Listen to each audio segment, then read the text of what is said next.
Welcome to Holding Space with Authentically Amy. This is a place where you don't have to perform, prove, or hold it all together. You're allowed to exhale, to feel, to speak, or just be. Here, your truth is safe, your emotions are honored, and your soul is gently invited to the surface. I'm not here to fix you because I don't believe you're broken. I believe your soul already knows the way.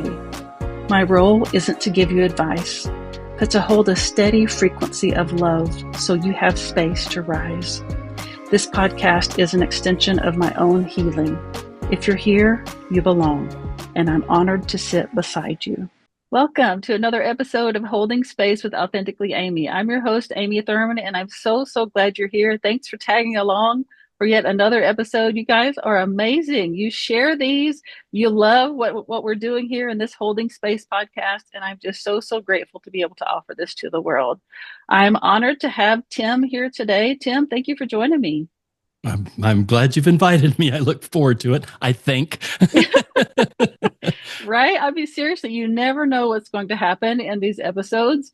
People end up telling me things they've never told anyone else. And, it's really cool, some of the things that happen here. So I'm excited to see what happens. And so I'm here to hold space for you. Whatever you feel like you need me to hold space for, I'm here. So I'm just going to turn it over to you and let you take it from there.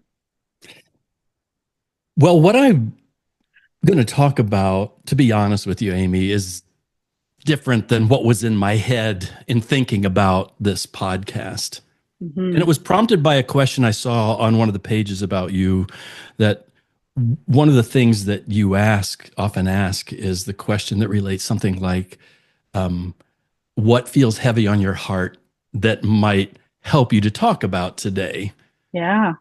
And I thought, okay, well, if that's the focus of this show, I don't know that what I've been thinking about honestly answers that question. And the second thought, yeah, but do I really want to talk about the stuff that's heavy on my heart? Because I just don't, Nobody does. I know. And so what the answers that came to that question, I won't say I've never talked about, but I've only talked about this with a few people.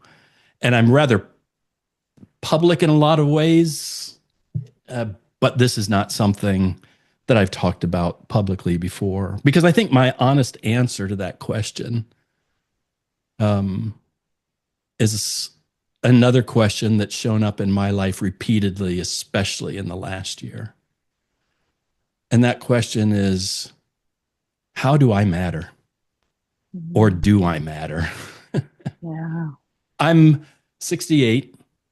And if I answer that question by measuring, my impact on the world, I mean, I can, which I often do, I'll admit, I can point to two spikes in my life and in my career.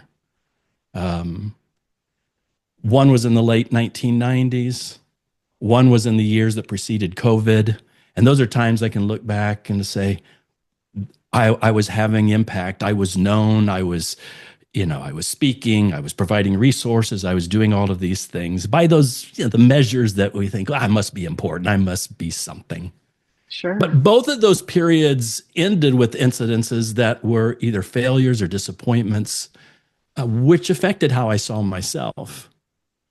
And it was about a year ago, I wrote a song. It's a little embarrassing when I look at the lyrics of it now, but it just poured out of me on that particular day. And wow. Here's some of the lyrics was, I was a name they used to say, a beacon bright in yesterday, but now the mist rolls like a shade to smother out the light it made. The hands I shook now pass me by. Their smiles are faint, their voices dry. The streets I walked don't know my face. I'm lost inside a crowded space. All right. Rather gloomy, but that's kind of how I felt in that moment. And I would say that sense of how do I matter? What do I matter? And am I even measuring it in the right way? Has come up quite a bit. And I think there's, I talked about those two periods when things were successful or satisfying by those measures, and both of them were capped by disappointments or failures, and especially in the first incident in my life, that a lot of shame follows that, and so, I've been grappling with that in terms of everything. How do I want to answer that question? How am I answering that question? What is it I feel and think when that comes up? What do I hope to be thinking and feeling, and what really matters as I enter into the next years of how I live and what my life is. So that's honestly the thing that's, I guess, been heavy on my heart quite a bit in this Wow. past year. I want to thank you for sharing that. I know, like you said, sharing it publicly is not the easiest thing. Sometimes it's the thing that we need to do, though, just to get it out and to process it. And so much of what you said resonates with me so deeply. Like that song, I feel that song in my soul. Like I have felt that too. I have seen the society's version of success, met the celebrities. I've been on the Times Square billboard. I've done all these cool things, but they didn't really fill the hole in my heart that I was trying to fill. And I think so often that we look for validation in our sense of self worth from external factors. And what I have recently learned, it's so wild to me that you're talking about this because I'm kind of in the same boat. Recently I decided to pull myself off social media. I Mm, still have my accounts, I still follow people, I still share my media appearances, but I'm not sharing my work anymore on my socials because I realized that what I was doing was for everyone else. Like everything I was doing was for the benefit of or for someone else. I was not doing anything for myself to benefit myself. In my brain, I was saying, oh, this is bringing me joy to help all these people, which it does. But I still wasn't doing anything just for myself. So I have realized that really the way for me to be successful and the way for me to know that I'm making a difference is to focus on myself. And society teaches us that that's selfish, yeah. but that in order to help anyone else, I have to start with myself. I have to pour into myself just as much, if not more, than I'm pouring into someone else or the rest of the world. And that was a shift that really was unsettling to me, to take my energy from focusing on other people to turn it around to focusing on myself was really unsettling. But I will tell you the difference it has made. I haven't felt this much joy in a long, long time. And it doesn't make sense by society standards at all, but it's what I needed. I think it's what we need. Yet we are told otherwise, that success means something else. And I think this question it's perfect. This question that you're posing is perfect because so many of us are feeling this right now. So I'm so glad that you brought it up. Well, it's a lesson that I would have thought I'd learned over 25 years ago. Because in that first kind of peak of recognition, I was traveling, I was doing training, I was teaching, I was involved in music. I was, recognized in some circles and had that kind of success. But I didn't realize it at the time, but much later look back and, like you're saying, realize, man, so much of what you did was to please other people. It was people pleasing. And you're making choices and doing things. Yeah, I mean, there's things I enjoyed, but it was really this measure of what do people expect from me? What do they want from me? And trying to do those things that met those standards. And it started to implode. And I should have been honest about that and recognizing it, talking about it way before I did. But it was just all internalized.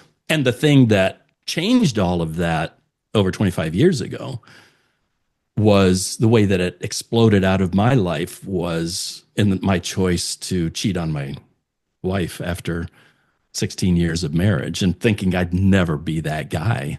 Mm. But I was, had an affair. Long story short, the end result of that, I lost my marriage. It ended that career. I had to flounder.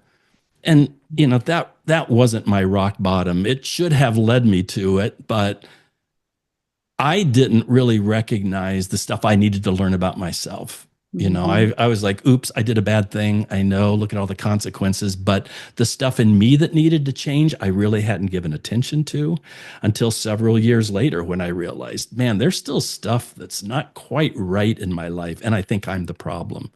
And that started a Hmm. curiosity of me, just doing a bunch of work and eventually, moving into a career that helped other people that had been affected by infidelity and helped them heal too. So, I recognize that tendency to people please was part of what I really need to be real about, and learning to be authentic and learning to be vulnerable and learning to be real. And you can tell yourself, well, I've learned that lesson now. I'm good to go. Until it kind of hits you again.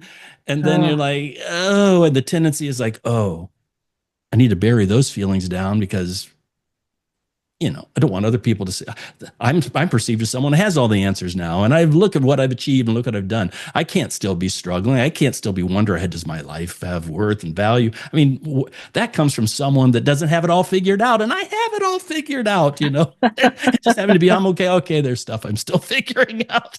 Those are hard lessons to learn. they really are. And I think we see that, we're aware of it, but we don't go deep enough to figure out why we're making those choices, why we're seeing life from that lens. Yeah, And to your point, I the same thing happened to me in a different way. Like my success came so fast that it shut down my nervous system. mm, I literally crashed. And I'm one who, my career and my reputation is built on strength and resilience and pushing through. Yet I was falling apart behind the scenes. And I was afraid, I was ashamed to talk about it, and ended yeah, up in a mental health hospital. Didn't want to talk about it. But when I did begin talking about it, people came out of the woodwork to support me because they wanted to talk about it. It's like people were hiding all this shame and all this fear. We don't want people to know. Yet most of us are dealing with things like this, not the same situation, but the same feelings. And we're not talking about it. We're burying them, just like you said. And that's getting us nowhere. yeah.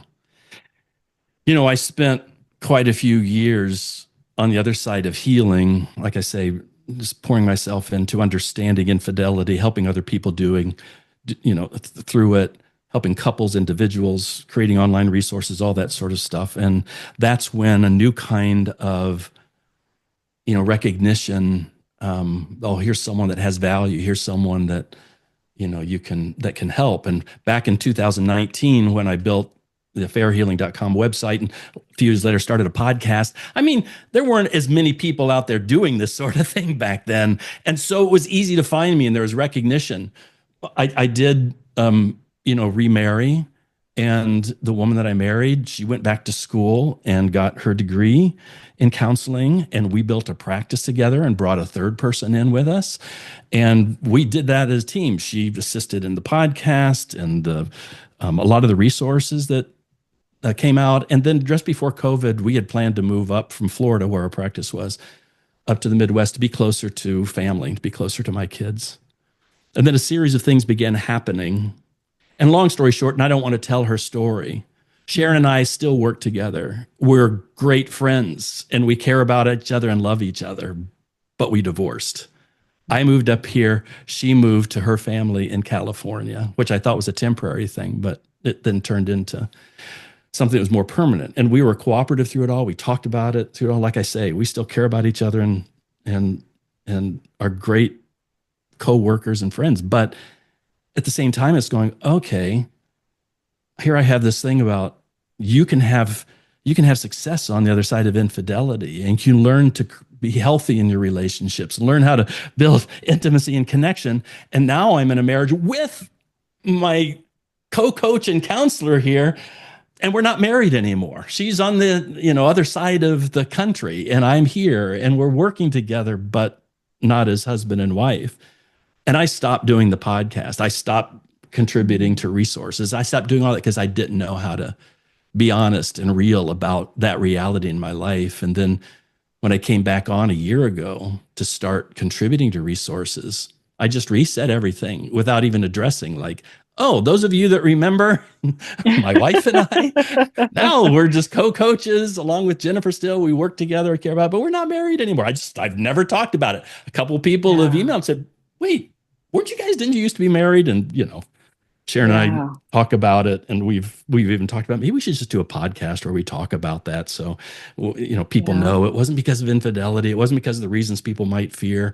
Hmm. But still, it still feels like failure. It still feels a place where shame can wrap around and go, oh, here you, Mr. Man with all the answers, and you have another relationship that didn't last. And I think that was part of it too. I think any place where we hold on to the truths of our lives in an attempt to prop up an image that we think people want to see. And we fear, boy, if I really let you see, what are you going to think about me?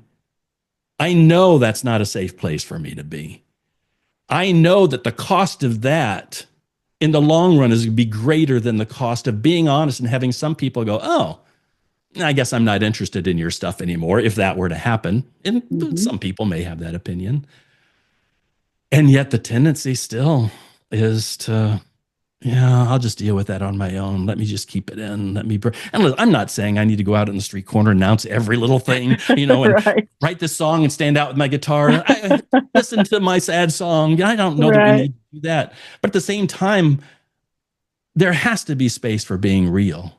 There has to Hmm. be a place for being authentic, even about failures, our messy stuff.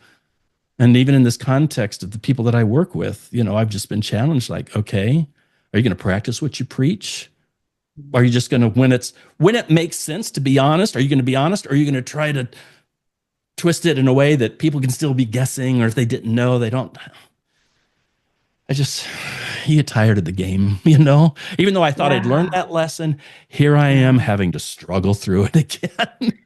This is something people don't talk about much, and it is the struggle of transitioning into your authentic self. I see this with my clients. This happened in my own life. Once we decide, okay, we're going to be authentic, we're going to figure out who we are beneath what we do, we're going to figure out who we are, and then we're going to live that out in our lives. We're going to live in a self alignment and start living who we are from the inside out. Then things begin to fall apart on the outside because you're no longer holding up that image of who you were pretending to be. Yeah. And you start the expectations people have of you are falling away left and right, and there people are getting upset because you're no longer the same person that you were.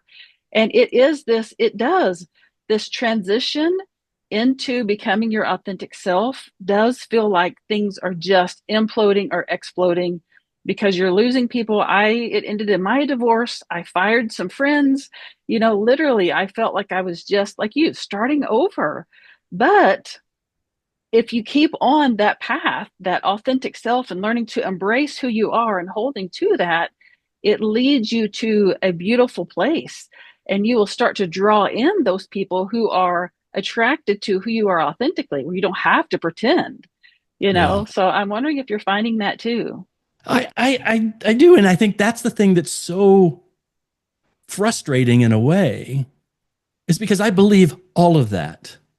And I encourage other people to think that way too. And I think you can reach a place where, life's going pretty well. And even though I'd never be someone to say, oh, I've arrived, I'm completely Right. authentic there, until it's tested again, until something shows up that isn't as pretty as you'd like people to think, that's maybe a disappointment or failure in your life that is inconsistent with this image that you've put out there. Until that shows up, I don't think many times we realize, oh, I've still got work to do here, because Mm, my impulse was to, oh, well, I don't have to lie about this, but I really don't have to tell the truth about it either. And I know there's a balance there. I don't need to go out and spill everything in my life out to the sure. world just because I'm, Yeah. quote, kind of a public figure. Yeah. But this is so integrated into the message I've given before, to just kind of be silent about it and just pretend like, oh, that never happened, doesn't seem real and honest either. So finding that balance of like, well, when it's appropriate to just say, yeah, here's something that happened with us and it hurt and it was disappointing. It was hard for us and disappointed us. And it's hard to share that message to people that listen to us about healing and relationships, to ask the question, well, what went wrong with you guys? It's Mm. so, and then that just turns into, well, maybe you're not all that. And does your message even matter anymore? Do you matter? anymore. And I know Yeah. I do. I matter to my grandkids a lot. Oh. I matter to the people that are close to me in life who love me a lot. And I know that there's really value. What am I doing? What is the story I'm telling to them? What am I leaving to them? And that's really important to me. But to this wider audience, to the world out there, it's like, what do I owe them? There's a lot I don't owe them, but I do owe them by the kind of message I've been giving for the last 2 decades. I do owe them vulnerable authenticity. I owe them honesty in a way that I don't think I've been giving in the last few years. Yeah, I So think no one's going to hear honoring that. this, right? This is just you and me talking. I'm going to delete I it. don't know if I really want to say this to anybody, but I just thought you and I could talk about it. I'm going to delete this as soon as we get off this call, Jim. But honoring that, what is true for you, what feels true for you, and honoring that is so powerful. And what feels true for me is different than what feels true for you. So if I was in that situation, I might not feel guided to share it, with people, but you might feel guided to share it with people. That's the beautiful part about authenticity. It's different Yeah. for each person, Yeah. you know? That's the same And, with my clients after infidelity. There are some that want to be very open about their story because how they've grown, what they learned from it. And others going, no one else needs to hear this. I'm going, well, neither of those is the right way for everybody. Everybody right. has to decide that for themselves. Yeah. I feel guided to ask you this question. At the beginning, you said what felt heavy on your heart was, do you really know if you're making a difference in the world, if you're making a difference? And so I feel Do I guided to ask, matter? Yeah. yeah, do you matter? I feel guided to ask you, what needs to happen for you to know that you matter? How will you know that you matter? Like what will be the thing that would happen that says, oh, I matter. I know that I matter. I think the way I would have answered that question a year ago was I've got to change my strategies. There's new approaches I've got to do to promote the message that's important to me to give out to the world. So here's the gimmick I need to try now. Here's the thing I need to do. And then once enough people get hold of that and they engage with it, yes, I'm making a difference again. There's so much about that I have no control over. Yes. And I'm getting to the place, and I've been fighting it, to be honest, along the way, getting to the place where, you know what? Maybe it's enough that you're just showing up with a kind of transparency and openness that cares about people, cares about your world, but you just speak honestly, not just about the good stuff, but about the struggles in ways that are appropriate. Mm-hmm. And whatever happens there. I don't think my podcast engagement or how many people are coming to my website or how many people are on my newsletter list or responding and engaging with me, I don't think that's a fair measure of whether I matter or not. It's a measure of maybe how much my business model is relevant in today's world. Okay, fair enough. But does that mean I matter? I sat Tuesday night, put my 5-year-old granddaughter to bed, and I've been writing her a story and making little pictures with it. And we were up to the 10th chapter, and she's all excited when I get to read her the next chapters. And that I matter there. And I think that's that little girl and her brother and sister and the other people that are in my life, the other grandkids that are in my life that I get to speak into. There's something there that's going to last beyond me. And yes, I'm going to hope that some of the stuff I put out there and the messages that have been helpful and healing to people, that's going to matter too. But right now, the answer to your question, what I want it to be, Amy, what I want the honest to be, what is it going to take? It's going to be just resting in the satisfaction that the people love me. I'm showing up for them and I'm being real and I'm continuing to work on learning what does it mean in my life to love them well and to do that vulnerably and authentically. I want that to be the thing that matters. And I'm learning that more and more. I'm just admitting the other stuff, the other voice shows up too, like, yeah, but do you really matter? look at how Yeah. you've messed up. I mean, I guess in some sense we fight that all our lives, but it's better than it, well, certainly better than it was 25 years ago. I'm just surprised at the strength that that can come back. Shame can show up again. It's just somewhere it was back there in the background, just waiting for its chance to show up. And we've got to do a little work on that still. Yeah.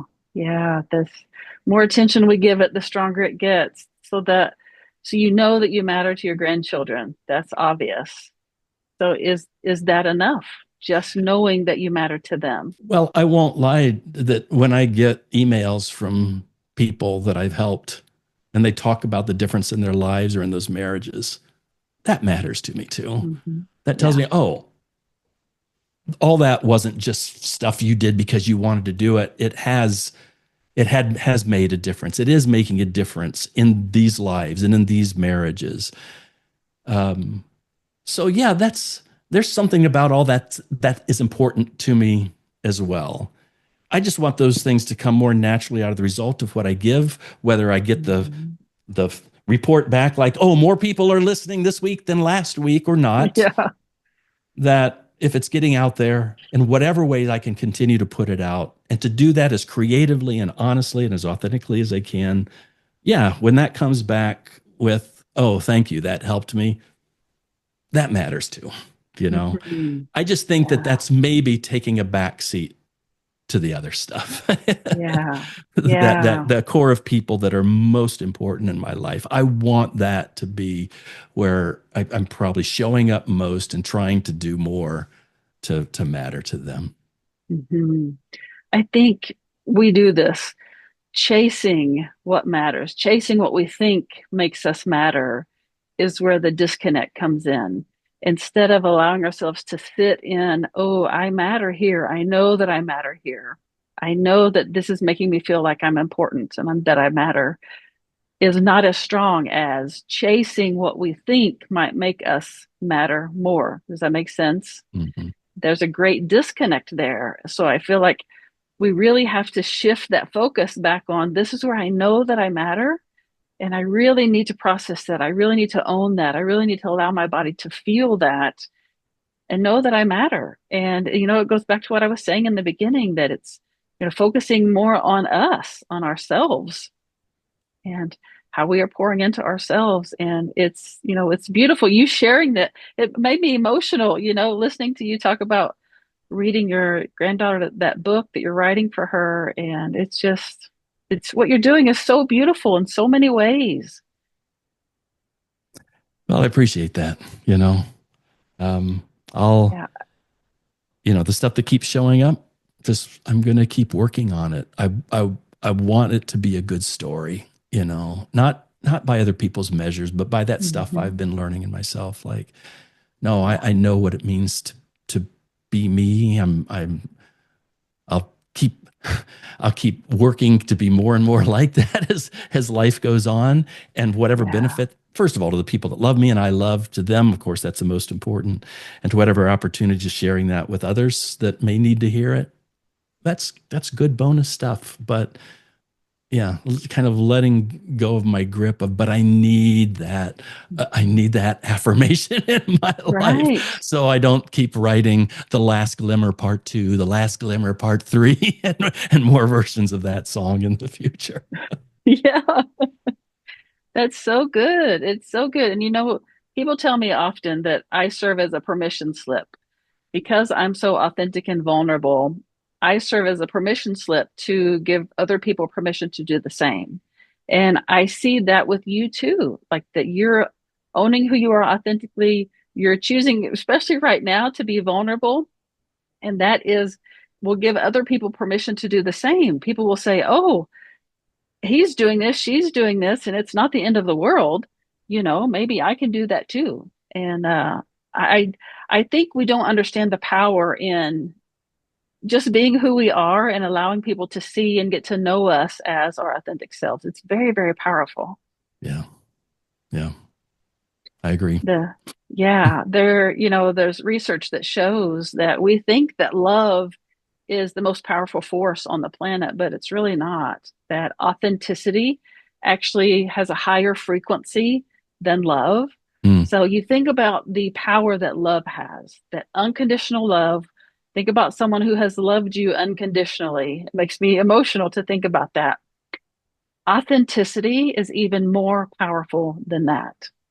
Choosing to be our authentic selves, sharing that version of us with others, allowing them to get to know us in all of our real, raw, messy glory is more powerful than unconditional love.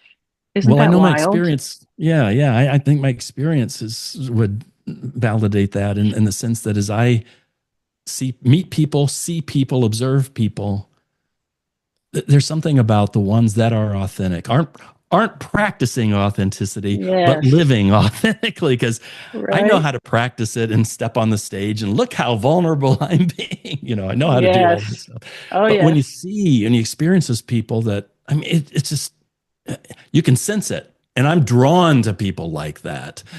Mhm. And the people that are inauthentic, it's like, I don't have time for you. I mean, let's move Yes. on to the next thing. And, to whatever value those people hold into my life and what I appreciate, my hope is that, yeah, I can I be that for other people too? I want to be, not Yeah. because it's, again, being careful. That's not because that's my measure, or that's what I need, but I want that for them. I don't want that version of me that has the mask on that is trying to give them what they think to show up, because I think that has a limited value. Mhm. So yeah, I'm just Yeah. start being real about this stuff, I guess, as it's Well, appropriate. like I said, in whatever way feels true for you, Yeah. I find it interesting. I'm going to keep this short, but I do want to know your thoughts on this. When I started sharing my journey, my mental health journey publicly on my socials, like for the whole world to see, I the women would comment publicly on my posts. They would comment. I was getting private messages from men sharing with me their experience that they said they couldn't talk about it publicly or for everybody else to see because they would be seen as weak. They Yeah. would be seen as, they weren't strong. Right. But what I found, like I got tons of these men want to be authentic. Like they truly have a desire to be authentic, but they don't really have a place.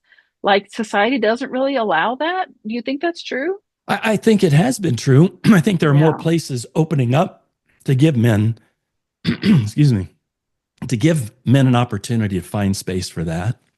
I know this past year, that very need has been something I've been kind of shifting my focus to, and finding that I've been really having a heart to work with people who have had affairs, and a lot of them are men. And I'm finding as I work with those men, the very thing you're saying is true. It's like they have a rough time of bringing some of this stuff up because they have a whole habit of life against it. And yet when they Yeah. start to do it, and when I have group opportunities and they're hearing other guys saying the same thing, it's powerful stuff. And it's something that Yeah. they really do. I think many of them long for, and realize when they start bringing that out into the open, and we practice that in a group, but then they start taking it back even into their relationships, their marriages, with their partners, with their children. Oh, things become very different. There's so much Yes. benefit to that. But yeah, I think Yeah. it's my observation. Men tend to struggle with that more, but they're hungry for it. Most of them, I think, really are hungry for it. We need it. We want Yeah. connection, and it's hard to have real intimate connection in our life when we're not being real. Mhm. Yeah, I mean, you can't have real connection if you're not being real in the first place. Yeah. Yeah, but you're setting a wonderful example for men right here, right now, just being you, talking about something that men would not really talk about for the most part, being vulnerable, sharing your some of your fears, some of your worries, some of your doubts. It's absolutely beautiful. I want you to see how beautiful this moment is and how grateful I am for your willingness to share this. Thank you so much. Thank you for the space to kind of step into this.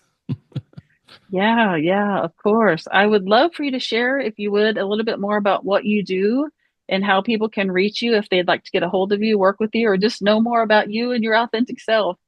Yeah, I kind of alluded to it before, but my passion is really to help individuals and couples who have been affected in some way by infidelity, whether you've been betrayed by someone or you're someone that had an affair. I just want to help people heal. My agenda is not, I've got to save every marriage, or it's just about healing, whether that's back into a marriage that's going to take some work to repair, or sometimes it's that choice is outside of the relationship. I just want to help people take healthy steps on the other side of it. A lot of my resources can be found on the website, affairhealing.com. I have a podcast that comes out, episodes every week, The Affair Recovery Room, where I talk to people about the various issues, that have affected them, that affect this issue. So those are the two main places they can find out about me. And if they want to get in touch or use any of the resources, you can find out about them through those two places. Perfect. And then I'm assuming you have a social media presence that they can connect with you as well. Oh, okay. Hey, same. I love it. I've dabbled in that. I just, I know business-wise, maybe it's the smart thing to do, but there's just too much in that whole energy that I thought, I'm just not interested in that. So I'm pretty much, I've got some accounts, but I don't really do much on them. So I love that. I'm like, I should have started with that now because I want to talk about that. That's so good. I love that. And you're able to still be successful. And even though you don't have used social media, like that's the thing. People don't think they can. They can be successful without social media. Sorry, I'm getting off on that. But yeah, that's beautiful. Yeah. In fact, I've known a number of leaders in the business world who have been taking that stance of getting off of the public media, social media platforms. And they say, but maybe it hits business somewhat, but I feel a lot better on the other side of it. So I think that matters. I think we're taking better care of ourselves by not exposing our energy to that. Yeah, exactly. Well, is there anything else that you would like to share or talk about before we wrap this up here? It's been such a beautiful conversation. Yeah. No, I mean, I think just whether it's the work I do with infidelity and helping people heal, or that self-work, I think at the core of it all is the message of your podcast, that need to just be us, to be real, to be authentic, to take the vulnerable step of showing up in that way is something that is so important. And I've believed it for the past 20 plus years at least, been working on it, but am learning no, that's work that never stops. And as soon as we think I've arrived and I don't need to do this, work on it anymore, we're probably at a place where we need to examine ourselves and figure out what's the next step we need to take. So anyway, I think preparing for this podcast has been the catalyst for me thinking through that a little bit more and considering what are the ways that are appropriate for me to share this. Probably when your podcast comes out, I'll share it with my people on my newsletter list and saying, hey, if you're interested, here's more of my story too. So, yeah. Oh, well, you read my mind because I was going to end this by talking about how we are continually evolving and growing and we never arrive. It's always changing. So just when we think we've got things figured out, it's going to change again. We have to be flexible and learn to go with the flow and learn to continue to uncover layers of ourselves and embrace them. Yeah. So good. Tim, thank you so much. It's been an honor to visit with you today. Well, you're welcome. And I give it back to you. Thank you for the conversation and the chance to kind of work some of these things through and just talking about it. Absolutely. This is my heart. I love doing this. So I'm just really, really grateful. For those of you watching and tuning in, thank you so much for being here. Please share this so that we can get this message out to the world. I'm telling you, men need to hear this. This needs to get out to the world. So please share this if you think someone that would enjoy it or benefit from it. I would appreciate that. If you are interested or know someone who would be interested in being a guest, please go to my website, getamyshelp.com, or email me at amy@getamyshelp.com. And until next time, I will be here holding space for you. Thank you for being here. And to my guest, thank you for your honesty, your courage, and your truth. It's an honor to hold space for people like you. If something in this episode stirred something in you, if you breathed deeper, softened, or felt a pull inward, consider this your invitation. Whether you're ready to share publicly or prefer to remain anonymous, I'd love to hold space for you too. This work isn't just for podcasts, it's for people everywhere. And I'm bringing it into businesses, schools, communities, organizations, anywhere humans need a place to be and for someone to hold space for them. To learn more or to schedule your own session or to be a guest on this podcast, visit www.getamyshelp.com or just reach out to me. I'll meet you with open arms and a quiet, sacred seat. Until next time, thank you for being beautifully, unapologetically human.